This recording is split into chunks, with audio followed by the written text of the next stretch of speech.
daripada nama-nama Allah Al-Husna, yaitu An-Nur.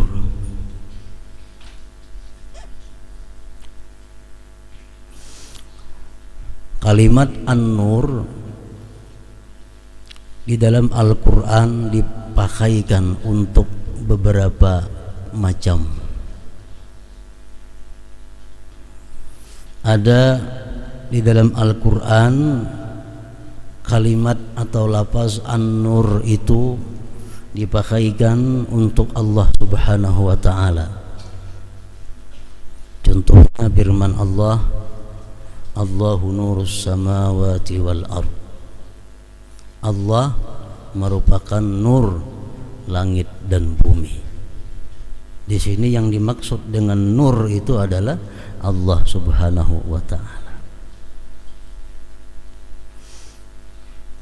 Ada lagi yang dimaksud dengan nur itu adalah junjungan kita Nabi besar Muhammad sallallahu alaihi wasallam, sebagaimana firman Allah yang berbunyi, qad ja'akum minallahi nuru wa kitabum mubin. Telah datang kepada kalian dari Allah nur dan kitab suci Al-Quran.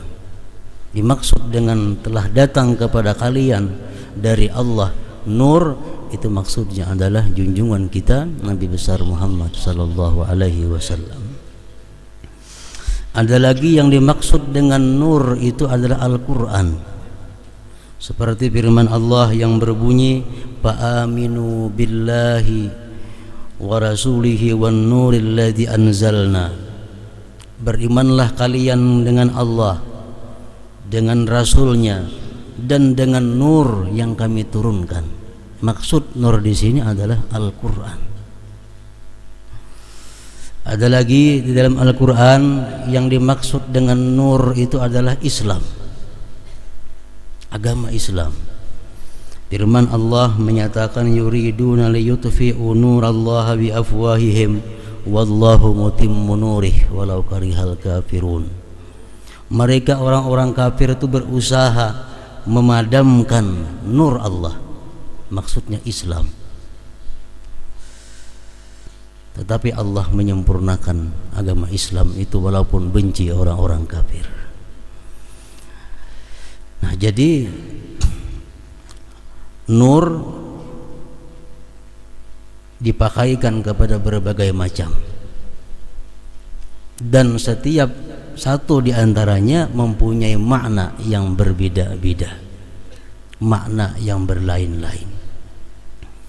Kalau nur yang dalam Asmaullah Al-Husna itu artinya adalah huwa zahir al-muzhiru li ghairi. Nur nama Allah yang ke-93 itu artinya adalah yang tampak, yang jelas, yang menampakkan bagi yang lainnya. Nah, itu maksud daripada nur dalam Asma'illah Al-Husna. Jadi Allah itu tampak, nur, Allah tampak dan menampakkan bagi yang lainnya. Nah, seperti itulah kira-kira sifatnya cahaya. Cahaya itu tampak, kelihatan, dan dia menampakkan yang lainnya. Az-zahir al-muzhir li ghairi. Allah maha tampak, Allah maha jelas, dan dia menampakkan bagi yang lainnya. Qala Ibnu Athaillah Sakandari berkata, Al-Imam Ibnu Athaillah, al-kaunu kulluhu zulmah wa innama anarahu zuhurul haqqi fihi. Alam semesta ini, kaun itu artinya alam. Alam itu artinya sesuatu yang selain Allah, baik surga, neraka, dunia, dan sebagainya. Pokoknya selain Allah disebut alam. Alam itu iya kaun, bahasa lainnya lagi. Alam semesta itu seluruhnya adalah gelap gulita, zulmah. Hanya saja alam semesta itu menjadi terang, hanya saja alam semesta itu menjadi ada, kelihatan wujudnya, karena tajallinya Allah pada alam semesta itu, karena tampaknya Allah pada alam semesta itu. Lalu alam ini menjadi terang, menjadi tampak, menjadi kelihatan. Nah, para muhibbin rahimakumullah, Allah tampak dan Dia menampakkan yang lainnya. Alam semesta ini yang dulunya gelap gulita, yang dulunya tidak ada sama sekali, tapi dengan tajallinya Allah pada alam, maka alam itu menjadi berwujud dan menjadi tampak jelas. Faman ra'al kauna zahiran bi izharil haqqi fihi faqad nabadat basiratuhu wa dakhala fi zumrati ahli irfan. Barang siapa yang melihat ini alam semesta tampak, barang siapa melihat alam semesta ini ada, barang siapa melihat alam semesta ini wujud, dengan sebab bertajallinya Allah pada alam itu, maka orang tersebut tembus pandangan mata hatinya. Kalau kita melihat sesuatu daripada alam semesta itu tampak karena ditampakkan oleh Allah. Setiap kali kita melihat sesuatu bagian dari alam semesta, kita lihat alam itu tampak karena ditampakkan Allah. Kalau demikian halnya kita berpandangan, berarti mata hati kita tembus kepada hakikat.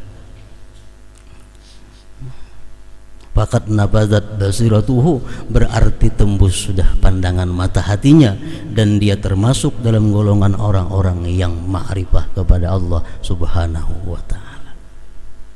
Ini man ra'al kaun zahira bi izharil haqqi bihi. Jadi alam semesta itu pohon termasuk, lautan termasuk, rezeki termasuk, gunung termasuk, kendaraan termasuk, duit termasuk, makanan termasuk, anak, bini, laki, ibu, bapak, semuaan termasuk dalam kalimat kaun, alam semesta. Jadi kalau kita melihat, andai kata kita melihat anak kita, bahwa anak kita ini ada, bisa tampak, anak kita ini bisa jelas, bisa ada wujudnya karena tajallinya Allah pada ini si anak, nah itu marahnya tembus pandangan mata hati kita. Nah itu maksudnya. Anak ini asalnya kadada, anak ini asalnya gelap, kadada. Sekarang anak jadi ada, anak jadi kelihatan. Kenapa demikian? Karena izharil haqqi bihi, karena Allah menampakkan anak itu. Nah, jadi bila mana kita melihat sesuatu daripada alam semesta ini, lalu kita ingat bahwa alam semesta ini ditampakkan wujudnya oleh Allah subhanahu wa ta'ala an-nur, berarti kita punya mata hati yang tajam, mata hati yang sempurna, mata hati yang bagus, dan termasuk orang yang ma'rifat kepada Allah subhanahu wa ta'ala. Misalnya kita kedatangan satu rezeki alam semesta, termasuk bagian alam. Kita kedatangan rezeki, yang memberi kita rezeki ini adalah Fulan bin Fulan. Kita terima rezeki itu, kita melihat rezeki ini yang menyampaikan kepadaku adalah Fulan bin Fulan, tapi Fulan bin Fulan ini adalah sebenarnya daripada Allah subhanahu wa ta'ala. Nah ini ngarannya tembus pandangan mata hati kita. Bila kita menerima bantuan atau apapun dari si Fulan, kita anggap ini memang dari si Fulan dan kita lupa bahwa itu dari Allah, nah ini nang buta mata hatinya. Itu masalah nikmat. Demikian pula halnya masalah musibah. Musibah, dengan sebab si Fulan kita dapat musibah. Bila kita melihat bahwa si Fulan itu hanya merupakan sebab, tapi yang sebenarnya menampakkan adanya musibah itu adalah Allah subhanahu wa ta'ala, berarti tembus pandangan mata hati kita. Nah ini maksudnya daripada pemahaman nama Allah An-Nur. Dia maha tampak dan dialah yang menampakkan bagi yang lainnya. Wa man ra'al kauna zahira wa lam yaral mudhhir faqad ihtajabat basiratuhu bil kaun. Barang siapa melihat ini alam, ngapakah? Barang siapa melihat ini alam tampak, jelas, dan dia tidak melihat yang menampakkannya. Dia kadang melihat yang menampakkannya, dia kadang melihat yang berada di balik belakangnya. Faqad ihtajabat basiratuhu bil kaun, berarti terdinding mata hatinya dengan alam semesta itu. Terdinding mata hatinya dengan alam semesta itu. Kalau kita dapat musibah karena si fulan, habis-habisan kita meniwas memarahi kepada si fulan, lupa bahwa si fulan ini adalah tidak mempunyai daya upaya dan dia itu ada karena diadakan oleh Allah Subhanahu wa taala. Kalau orang mengantarkan nikmat kepada kita, kita habis-habisan berterima kasih kepada fulan, lupa kepada Allah. Nah, ini ngarannya terdinding mata hatinya dengan alam semesta. Wa man ra'al kauna zahira wa lam yaral mudhhir faqad ihtajabat basiratuhu bil kaun. Orang yang hanya melihat alam itu wujud tapi dia lupa, dia tidak melihat kepada yang mewujudkannya, yaitu Allah, berarti mata hatinya terdinding dengan alam semesta itu. Wa man ihtajabat basiratuhu bil kaun fa huwa ma'al kaun. Orang-orang yang terdinding mata hatinya dengan alam semesta ini, maka dia itu beserta alam semesta, tidak beserta Allah Subhanahu wa ta'ala. Kalau kita berpandangan selalu kepada makhluk, kita berpandangan selalu kepada asbab, kita lupa kepada khalik, kita lupa kepada musabbib, berarti kita ini ma'al kaun ngarannya. Kita ini hidup beserta alam, kada beserta Allah. Wa man ihtajabat basiratuhu bil kaun fa huwa ma'al kaun. Jikalau mata hatinya tertutup dengan alam semesta ini, maka dia beserta alam. Kalau orang tuh beserta alam macam apa? Kalau kita nih hidup beserta alam, kada beserta Allah. Kita melihat sesuatu ingat situ aja. Nah, kalau kita macam itu, intafakkara tawaqqafa fikruhu fil kaun. Jikalau dia berpikir, pikirannya terhingga sampai pada alam itu aja. Kalau kita melihat keindahan, ya paling-paling bagusnya gunung itu, bagusnya ini, ingat situ tuh bang. Kalau melihat ada sesuatu yang baik, baiknya ini, ingat situ, tawaqqafa fikruhu fil kaun. Terhenti pikirannya pada kaun itu. Kada sampai kepada yang mencipta Allah Subhanahu wa ta'ala.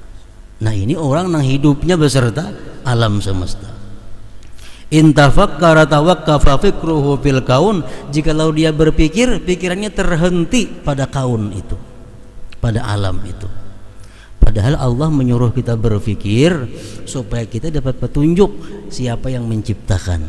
Anda minta Allahum mitafakkarun, agar mereka berpikir siapa yang menciptakan, siapa yang menampakkan, siapa yang memberi hidayah, siapa yang memberi petunjuk. Ada ini kada, dia hanya berpikir sebatas itu alam semesta.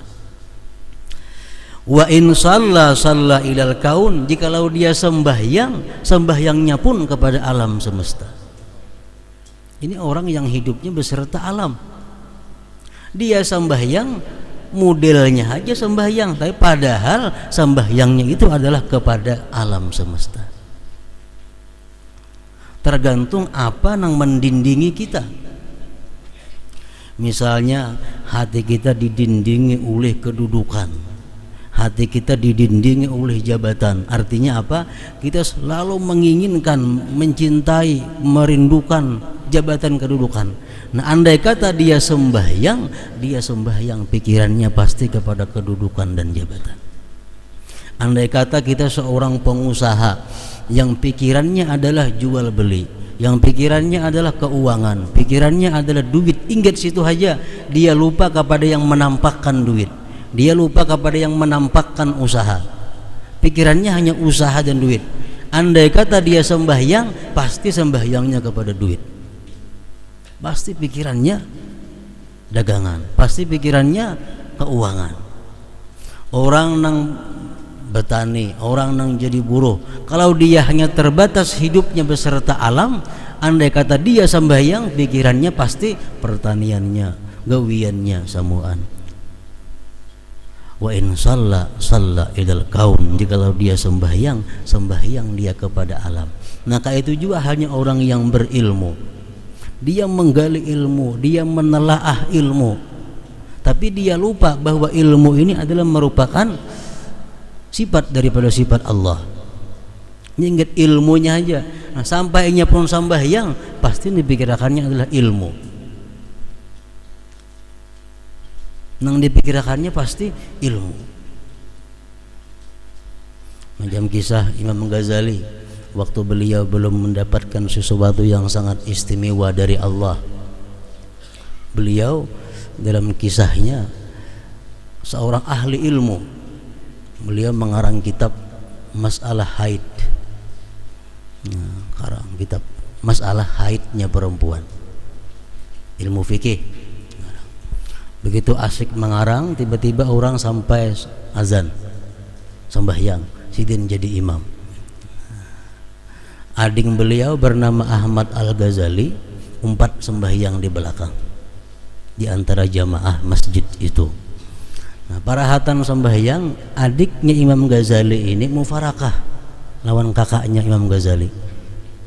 Nang imam kakak Imam Ghazali, si ading tahu-tahu mufarakah di pertengahan sembahyang, bulik ke rumah, ditakoni nang mama, kenapa kamu mufarakah kada mau ikut kakak? Nah, ujarna ading, hati kakak tuh berdarah najis, kada kawa sembahyang umpat lawan orang nang benajis. Setelah selesai sembahyang, Imam Ghazali bulik ke rumah, ditakoni, kenapa hati ikam benajis wahai Ghazali? Ujar ading ikam tadi. Imam Ghazali baru sadar bahwa waktu sembahyang tadi hati sidin mengatakan karangan masalah haid, masalah darah. Nah, ini orang yang pikirannya kepada ilmu, sampai-sampai sembahyangnya pun dia menghadap kepada ilmu. Wa man shalla ilal kaun, wa in tasaddaqa lil kaun.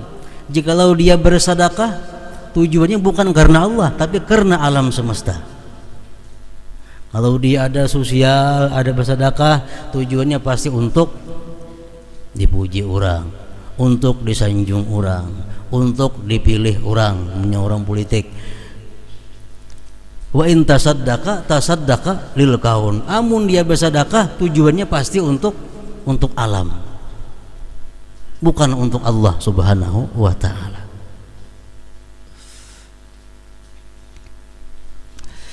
Wa in radiya bil kaun, jikalau dia ridha dengan makhluk ini.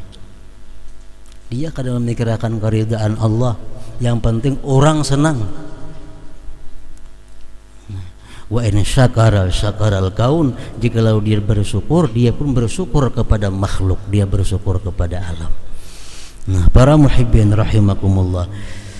Jadi kalau orang yang hanya melihat alam ini tegak, terang, benderang, tapi lupa bahwa ada yang menerangi, ada yang mewujudkan, ada yang menjadikan, lupa melihat itu, jadilah macam tadi. Sembahyang itu sembahyangnya, bersedekah ke itu bersedekahnya, berpikir ke itu pikirannya. Ia mencari keridaan manusia dicarinya. Kalau berterima kasih kepada manusia, berterima kasih, lupa kepada Allah Subhanahu wa ta'ala. Al-mu'min bismillahir nur alladhi yara Allah ta'ala zahiran bi kulli syai' mudhiran li kulli syai'. Kita sudah mengetahui bahwa Allah ta'ala tadi nur, artinya tampak dan menampakkan yang lain. Kalau kita sudah tahu itu, kita beriman dengan demikian, lalu kita macam apa? Kita mesti melihat Allah ta'ala itu tampak pada tiap-tiap sesuatu, dan dialah yang menampakkan bagi yang lainnya. Kita melihat sesuatu, kita ingat bahwa itu ditampakkan oleh Allah Subhanahu wa ta'ala. Kita melihat bulan, kita ingat bahwa bulan itu ada karena ditampakkan oleh Allah Subhanahu wa ta'ala. Kita melihat seseorang ini, kita ingat bahwa orang itu ada karena ditampakkan oleh Allah Subhanahu wa ta'ala. Nah, itulah orang yang beriman dengan nama Allah An-Nur. Setiap melihat bagian daripada alam, dia ingat bahwa itu ditampakkan oleh Allah Subhanahu wa ta'ala. Al-mu'min bismillahin nur alladhi yarallaha ta'ala zahiran bikulli syai' mudhiran likulli syai'. Orang yang beriman dengan nama Allah An-Nur ialah orang yang melihat Allah Ta'ala itu tampak pada tiap-tiap sesuatu. Artinya jangan dipadahkan Tuhan itu beandak di sesuatu. Kita melihat Allah itu tampak pada sesuatu. Kitanya yang melihat sesuatu itu tampak. Allahnya kada tahu di mana. Macam kita melihat Allah di bawah pohon kelapa. Kita melihat bulan purnama di bawah pohon kelapa. Kitanya yang berada di bawah pohon kelapa, bulannya jauh di atas sana. Jangan beranggap bulan di bawah pohon kelapa. Rasulullah bertemu dengan Allah di mustawa. Rasulullahnya yang berada di mustawa, Allahnya kada tahu. Nah, kalau kita melihat sesuatu, kita melihat Allah tampak di sana, kita melihat sesuatunya di sana. Allahnya tampaknya di mana kada tahu. Jadi jangan sampai kita beretikat bahwa Allah itu berandak di gunung, Allah berandak di laut, Allah berandak di langit. Nah, kalau demikian kita menempatkan Allah di suatu tempat, berarti kita bid'ah, bersalahan dengan etikat yang benar. Para muhibbin rahimakumullah, Imam Ali pernah berkata, ujar Sidin, al-haqqu laisa min syai' wala fis syai' wala fawqa syai' wala tahta syai'. Allah Ta'ala itu bukan dari sesuatu, dan dia tidak berada pada sesuatu. Allah Ta'ala itu tidak di atas sesuatu dan tidak di bawah sesuatu. Kenapa demikian? Karena ujar Sidin, idlaw kana min syai' lakana makhluqa. Andai kata Allah itu berasal dari sesuatu, berarti Allah itu makhluk. Kalau Allah berasal dari sesuatu, berarti Allah itu baharu. Jadi Allah bukan dari sesuatu. Allah bukan dari alam semesta. Walau kana fawqa syai' lakana mahmula. Andai kata Allah berada di atas sesuatu, berarti Allah ditanggung. Allah di atas kursi, berarti kursi yang menanggung Allah Ta'ala.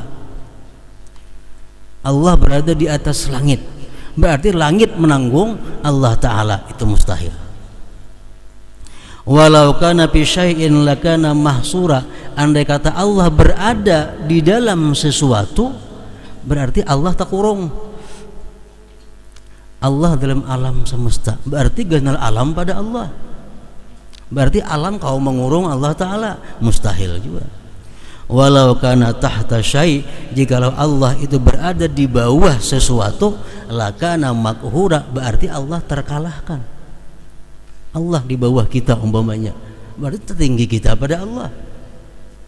Nah, jadi Sayyidina Ali, Allah bukan berasal dari sesuatu, Allah kada berada pada sesuatu, Allah itu kada di atas sesuatu, Allah kada di bawah sesuatu. Ada yang bertanya kepada Sayyidina Ali, kalau macam itu di mana Allah Ta'ala? Fa'aina Rabbuna, di mana Tuhan kita? Mendengar itu Sayyidina Ali fataghayyara wajhuh, dia marah. Wasakata, kemudian beliau berdiam saatan sesaat, summa qala, lalu beliau menjawab,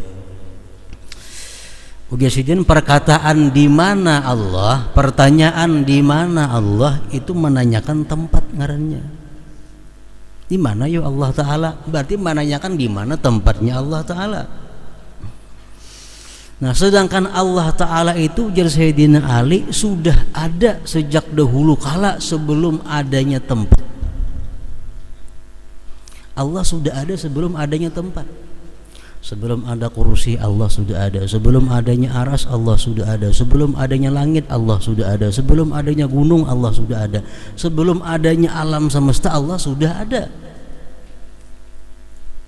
Wa kana Allah wala makan. Allah sudah ada, tempat belum ada lagi. Summa khalaqal makan wa zaman, hanyar Allah menciptakan tempat dan masa. Jadi tempat dan masa tadudi diciptakan oleh Allah. Wa huwal an kama kana, Allah sekarang ini adalah sama seperti Allah dahulu. Di mana tempatnya? Allah sudah ada sebelum adanya tempat. Menjadi kalau kita umpamanya mengatakan bahwa kita melihat Allah pada sesuatu, itu hanya istilah zarfiyah atau majaz. Artinya kita melihat Allah di pohon, kita melihat Allah di gunung. Maksudnya apa? Dengan melihat gunung kita ingat kepada Allah, dengan melihat pohon kita ingat kepada Allah. Bukan Allah berandak di gunung, di pohon, itu hal yang mustahil bagi Allah Subhanahu wa ta'ala. Begitu melihat sapi ingat Allah, bukan di sapi Allah Ta'ala. Artinya apa? Sapi itu penyebab kita ingat kepada Allah Subhanahu wa ta'ala. Nah, itu maksudnya. Al-mu'min bismillahir nuril ladzi yarallahu ta'ala zahiran bi kulli syai' mudhiran li kulli syai'. Kita percaya kepada An-Nur, bahwa itu nama Allah, maka kita akan melihat Allah itu tampak pada segala sesuatu, dan dialah yang menampakkan bagi segala sesuatu. Nah, timbul pertanyaannya, kayak apa caranya supaya kita kawa demikian? Melihat ada orang yang baik, kita ingat kepada Allah. Melihat ada orang yang jahat, kita ingat kepada Allah. Melihat ada musibah, kita ingat kepada Allah. Datang nikmat, kita ingat kepada Allah. Nah, kalau kita macam itu, kita mendapatkan buah iman kepada nama Allah Nur ini. Nah, lalu caranya supaya kita kawan macam itu kayak apa? Para ulama sufi mengatakan, wa dzalika bi takhliyatil qalbi an sifatil muhlikat wa tahliyatiha bi sifatil mahmudat ma'a kasrati dzikrillah ta'ala wassalati 'alan nabi sallallahu alaihi wasallam. Hendak kawan yang macam itu ada 4 perkara. Pertama, membersihkan hati dari sifat yang celaka. 2, menghiasi hati dengan sifat terpuji. 3, banyak zikir kepada Allah. 4, banyak selawat kepada Rasulullah sallallahu alaihi wasallam. Kalau kita 4 perkara itu bisa, maka kita akan selalu ingat kepada Allah, walaupun apa yang kita lihat, walaupun apa yang kita rasa. Nah, pertama, bersihkan hati dari sifat yang tercela. Hanya hiasi dengan sifat terpuji. Ditambah banyak zikir, banyak salawat. Allah pasti akan memberikan kita ma'rifat kepadanya. Orang ma'rifat itu orang yang ingat selalu kepada Allah, apapun yang dirasakan dan yang dilihatnya. Riya sifat yang kada baik, sifat yang membinasakan. Dibersihkan, diganti dengan ikhlas. Ikhlas sifat terpuji. Sombong sifat yang tercela, dibersihkan dari hati kita, kita ganti dengan tawadhu. Tawadhu sifat yang terpuji. Tamak sifat yang kada baik, itu dibuang, diganti dengan sifat qanaah. Qanaah sifat yang terpuji.